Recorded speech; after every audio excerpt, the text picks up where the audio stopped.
Sælverði, verið velkomin með okkur í Hvíta máva. Hingað að koma gestur sem ætlar að spjalla við okkur, ung stúlka sem að starfa sem flugmaður og kemur sem sagt fljúgandi í orðsins fyllstu merkingu til að spjalla. Ólöf Birna Ólafsdóttir frá Vopnafirði. Við ætlum að spjalla aðeins saman meðan hún að undirbúa sig fyrir næsta flug.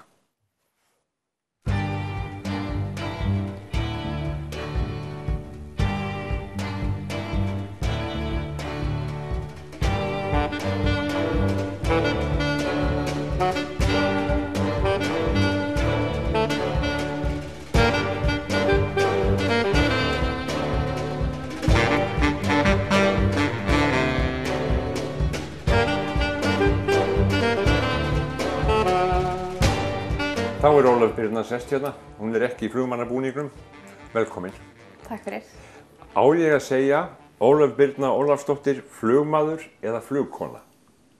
Bara hvort heldur sem þú vilt, sko. Dóttir mín mjög ánægð með það samt að ég myndi segja flugkona. Það? Ég ekki flugmaður fyrir henni. Nei, en hvernig sko svona almennt í umræðunni, í vinnunni og þess aftur, hvað sagt? Það bara alltaf flugmaður og yfirleitt ef að ég einhver staðar með strákunum, eða þú veist, ég náttúrulega eina stelpan þarna, þá alltaf bara sagt, strákar ekki tilbúnir. Og ég segi bara jú, og fer bara með. Strákar ekki tilbúnir? Já. Ertu búin að fljúga mikið? Nei, ekki svo mikið. Ég byrjaði að fljúga 2005. Já. Þá fór ég í fyrsta kynnisflugið mitt og tók svo einkaflugmannsprófið 2006. Svo fékk ég atvinnuflugmannsprófið 2010 og byrjaði svo hjá Norlandair núna bara í mars 2015. Þannig að svona heildartímandi mínir myndi ég segja að væri komnir í svona tæpa 600. Tæpa 600? Nú ertu komin í vinnu. Hvað flýgurðu cirka mikið á mánuði, marga flugtíma? Sko, ég byrjaði að fljúga 9. apríl hjá Norlandair. Sem atvinnumaður? Sem atvinnuflugmaður. Já. Og síðan þá ég komin með 107 tíma. Já. Sem bara mjög fínt á þessari vél. Margir þurfa nefnilega að bíða mjög lengi eftir að komast í vinnu. Já, því miður. Sem flugmenn. Búin að læra, að harka í flugkennslu, eitthvað hlaupa milli lítilla félaga, jafnvel fara að vinna eitthvað annað og svona. Bara mjög fínt á þessari. Já, ég það, mjög heppin. Ég sjálfur sér kláraði ekki námið sem slíkt af því að þú þarft alltaf að safna tímum upp í 500 tíma. Já. Ég kláraði það bara síðasta sumar þegar ég fór til Kaliforníu og voru að fljúga þar. Og þannig ég bara, þetta búið að spilast mjög vel út fyrir mig. Þó svo þetta hafi sko tekið mig svolítið tíma frá að ég byrjaði að læra þannig til ég kláraði. En þá var ég alltaf í svona flugtengdum vinnum inn á milli, eða allan tíman í rauninni. Já, þannig að þú byrjar að læra til einkaflugmaðurs, safna eitthvað að tímum og ert svo í vinnu og það tengist flugi líka. Já. Í hverju varstu þá? Ég hef bara unnið við flugtengd mál frá árinu 2006. Já. 2006 byrjaði ég í afgreiðslunni á Flugfélagi Íslands. Í Reykjavík? Já. Þá bara var ég að tékka inn og hleypa farþegum út í vélar og svoleiðis. Var þar í því starfi held ég cirka ár. Þá tók ég við sem vaktstjóri í afgreiðslunni og 2008 fór ég svo í flugumsjón hjá Flugfélaginu. Já. Hvernig starfið það? Það við erum verið svona undirbúum bara flugið fyrir flugmennina. Já. Við gerum flugplönin sem við fljúum eftir, við reiknum út til dæmis þyngdartakmarkanir inn á brautum og hvað við getum farið þung inn á brautirnar. Við fylgjumst með veðrinu, hvort það sé fært eða ófært og bara miðlum í raun og veru upplýsingum til flugmanna sem að taka svo náttúrulega alltaf loka ákvörðuna hvort þeir fara eða ekki og hvernig þeir hafa hlutina. Þú ert sem sagt með reikningsstokkinn og ert að reikna út og það sem að flugmennir læriðu sjálfir í flugskóla?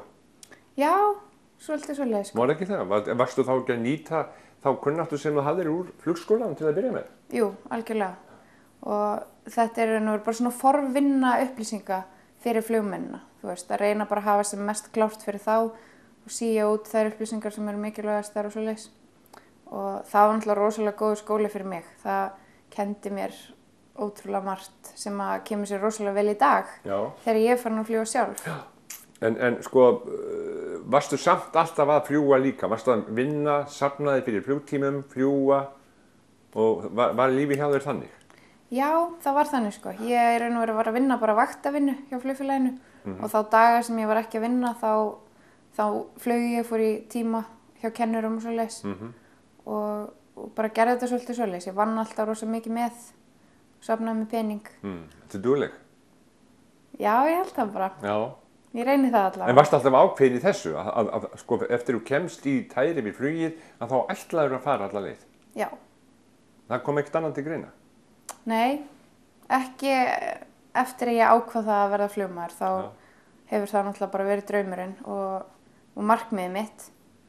Ég var alveg stundum svona smá fúl yfir því að þetta gekk ekki kannski alveg sér hratt og ég vildi. Já. En þú veist, ég ætlaði mér alltaf að komast á þangað endanum og ég gerði það. Já. En sko, þegar þú ert stelpa heima, já, þú ert frá Vopnafirði nota bene? Já, ég er frá Vopnafirði. Vopnafjarðar stelpa, var flugið komið í hugaðinn þar? Ekki beint þegar ég var lítil. Eða þú veist, þetta er ekki kannski eitthvað svona, einhver draumur sem ég hef átt frá ég mann eftir mér. Nei. Þú veist, frændi minn er flugstjóri á Icelandair og ég svona var mikið heima hjá þeim þegar ég var alast upp, þannig að ég svona kynntist þessu þar. Já. Mér fannst þetta mjög áhugavert. En ég ætlaði alltaf að vera læknir. Þetta er að vera læknir? Já. Og í raun og veru fór svona í gegnum mína skólagöngu með það í huga, vann í apótekinu og heilsugæslunni og Vopnafirði með skólanum og en svo bara komst ég að því þegar ég loksins fór og var að undirbúa mig fyrir læknisfræðina að þetta var bara ekki fyrir mig sko. Að vera læknir? Já. En sko, hvað blasti við þér og krökkum á þínum aldri sem að kláriði skóla sem að hægt er á Vopnafirði og síðan þurfið að fara að dreifa ykkur? Varstu þá búin að hugsa eitthvað annað heldur en verða læknir eða var þá strax komin læknisumræðan upp? Já, það var í raun og veru alveg strax komið þegar ég var í grunnskóla. Og ég er raun og veru kem hingað, fer til Akureyrar og fer í verkmenntaskólann Akureyri. Fór á náttúrufræðibraut í raun og veru til þess að undirbúa mig fyrir læknisfræði. Já. Og ég tók verkmenntaskólann á 3,5 ári og eftir að ég útskrifaðist þá flutti ég nú reynda bara til Ítalíu með vinkonum minni. Og ég ákvað bara svona þetta hálfa ár sem ég kláraði undan sko, að nýta það að ferðast aðeins sem ég gerði. Það var bara frábært. Og fóruð til Ítalíu? Já, fluttum til Ítalíu.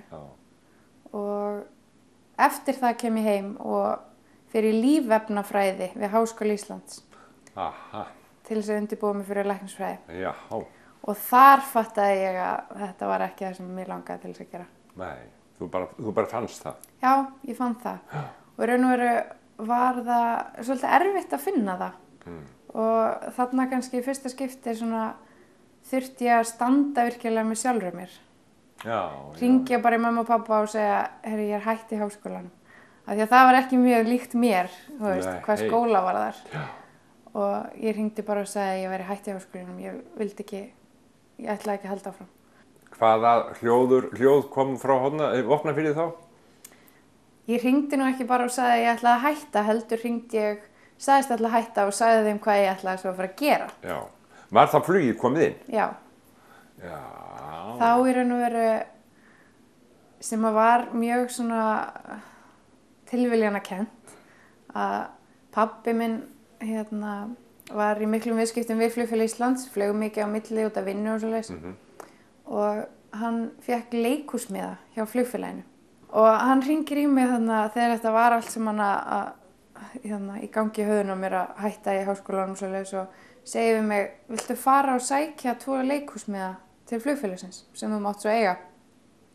Og ég bara, já, ekki máli. Og ég fer niður á flugvöll og labba fram hjá skýlinu hjá Flugfélag Íslands þar sem þeir voru með eina af Fokker-vélunum sinni minni í viðhaldi og ég man bara, ég stoppaði fyrir framan skýlið, horfði inn og ég hugsaði, ég ætla að læra að fljúga.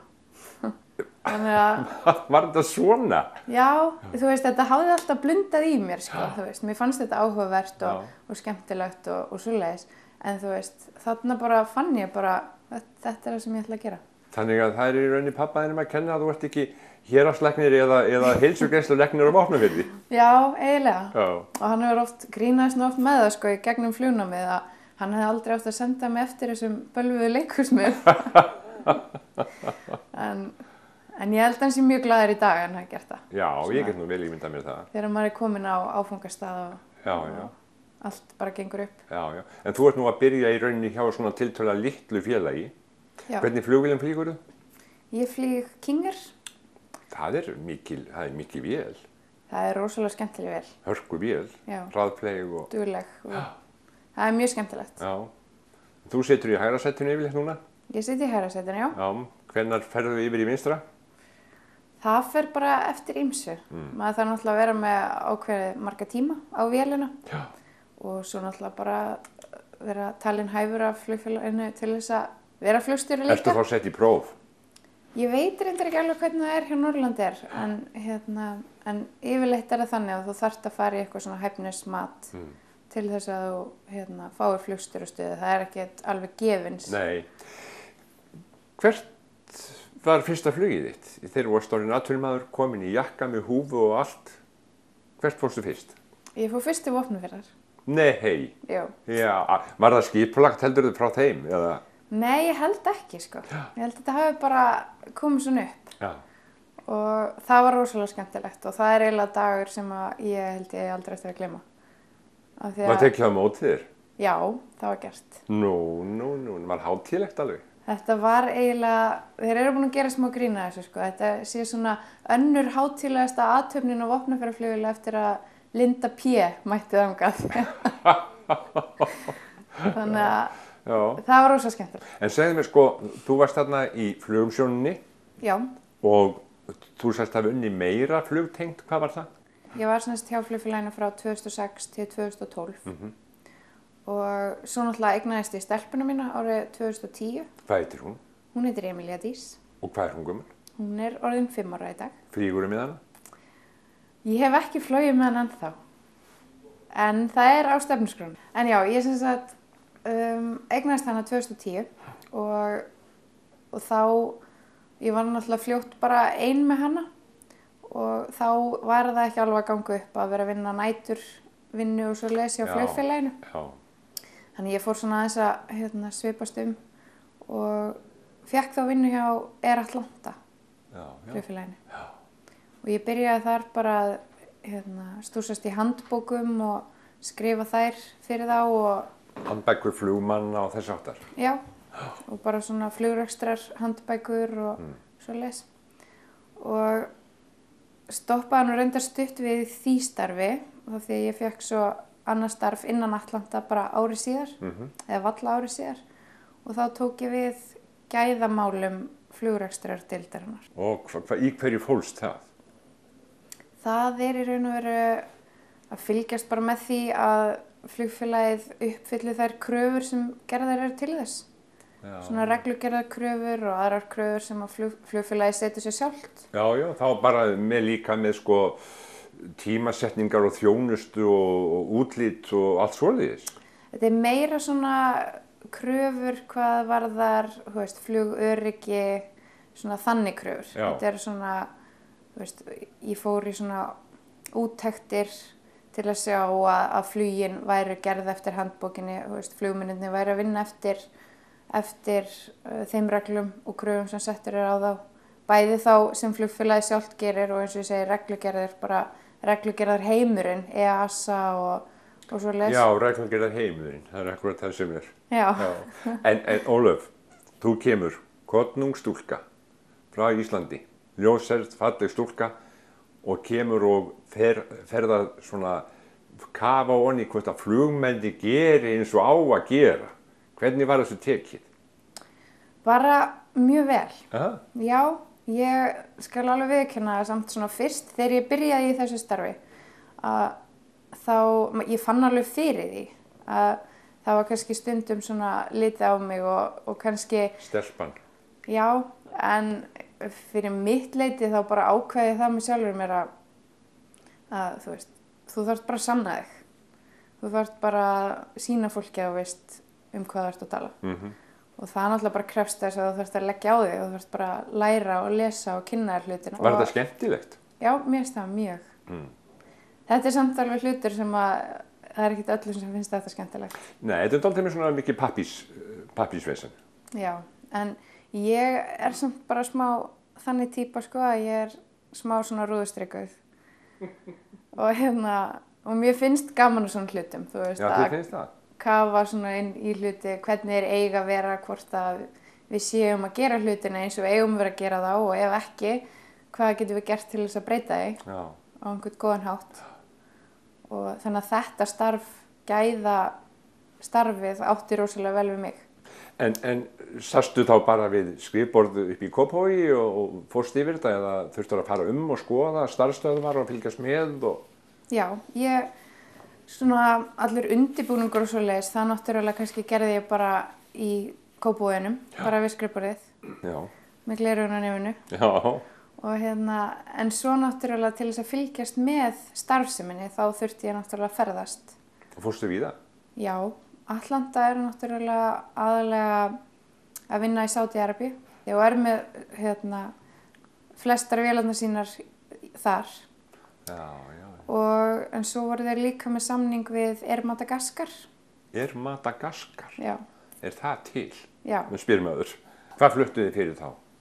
Við vorum bara í farþegaflugi fyrir það. Málið er með Air Madagascar núna, einmitt þegar reglugerðarheimurinn er orðinn mjög strangur. Það er mjög mikið eftirlit með til dæmis þeim löndum sem þeir kalla svona third country operators.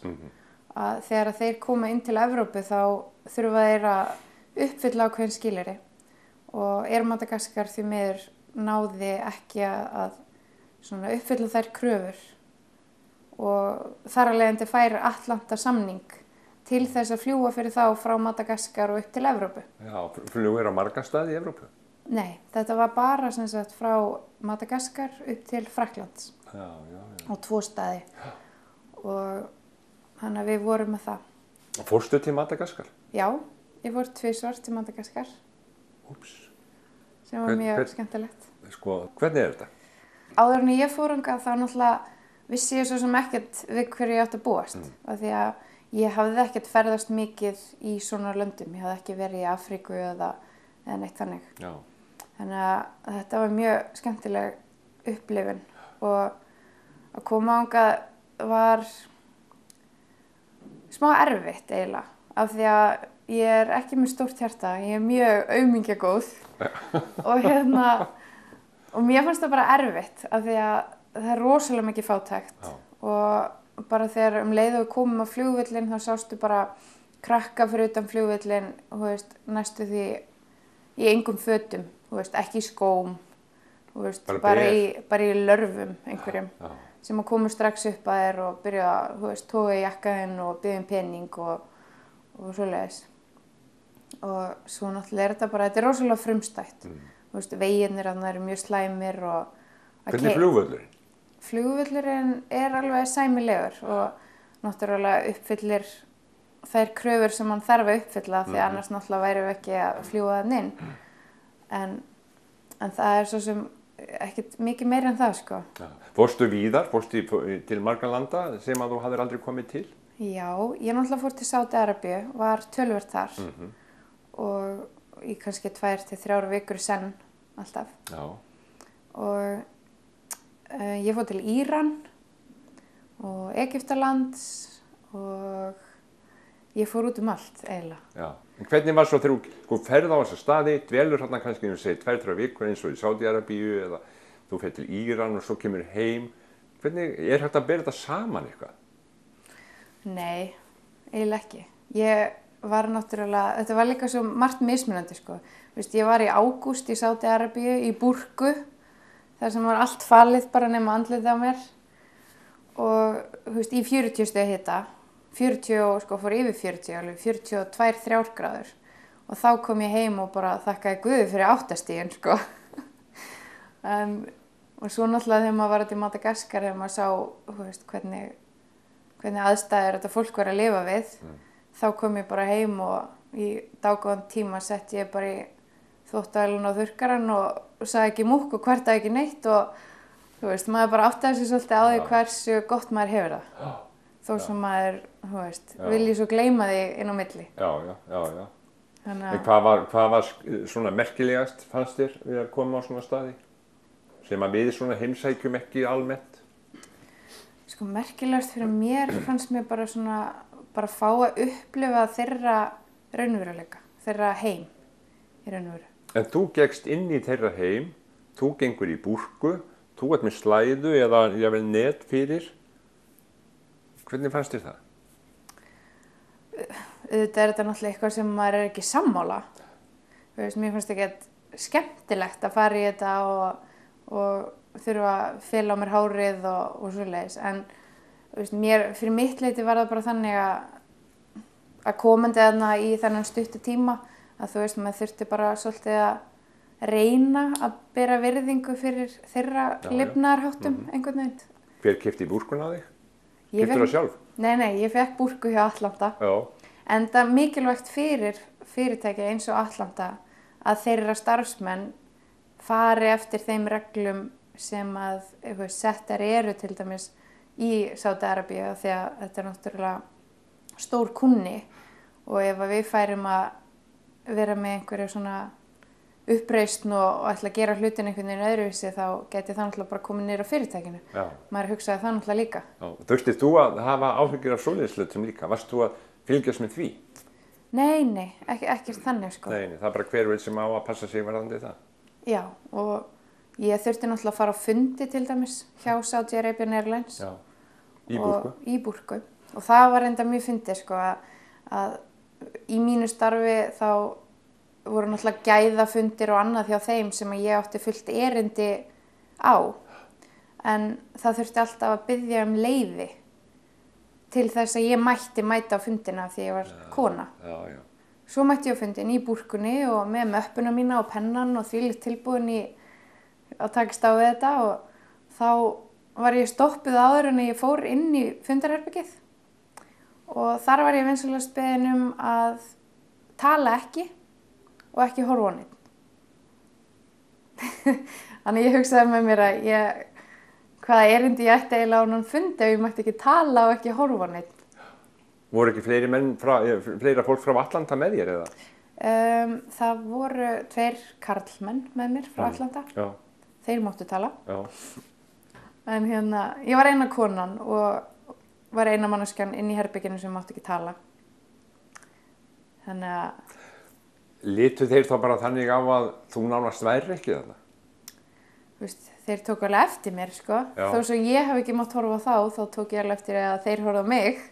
En varstu þá með svona slæðu eða varstu alveg hulin? Hvernig var þetta? Nei, ég var bara í búrku sem sagt bara svörtum klæðum sem að náðu bara alveg niður að úlið og alveg niður að ökla. Já. Og svo var ég með yfir hárinu bara bundið þannig að það sást bara í andliti á mér. Já.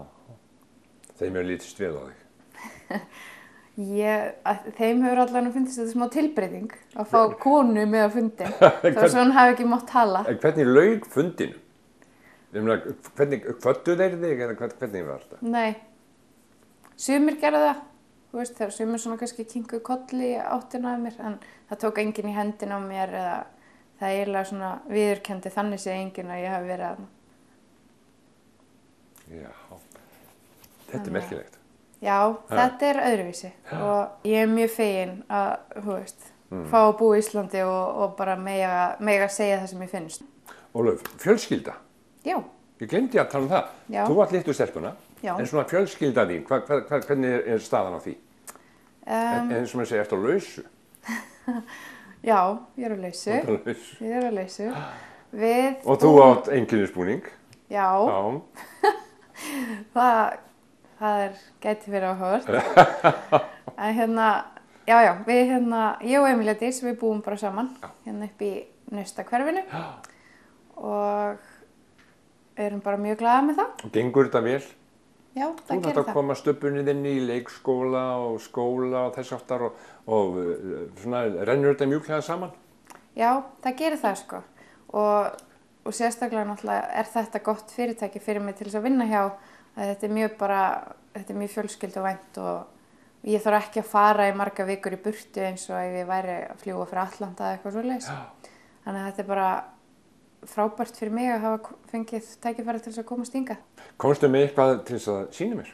Einhvern hlut? Já, ég var búin að spá mikið í því. Já, það þetta sem að lá þarna. Já. Það þetta. Já. Þetta hringur sem að mamma mín og pabbi gaf mér þegar ég var 20.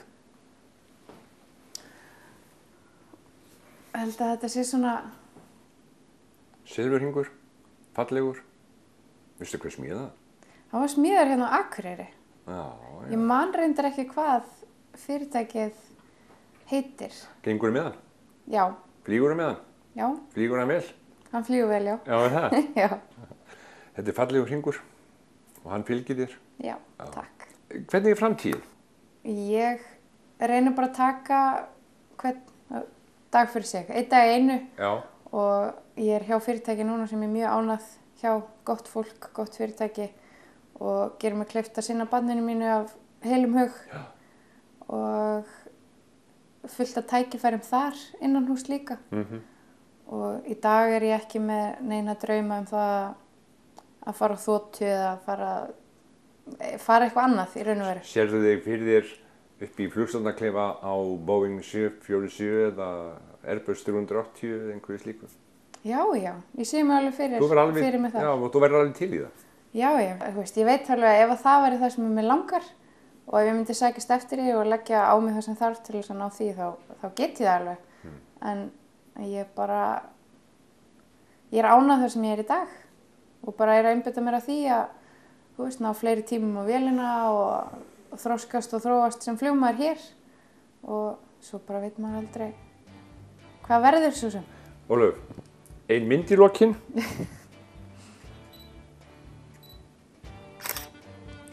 Ein mynd. Fínt.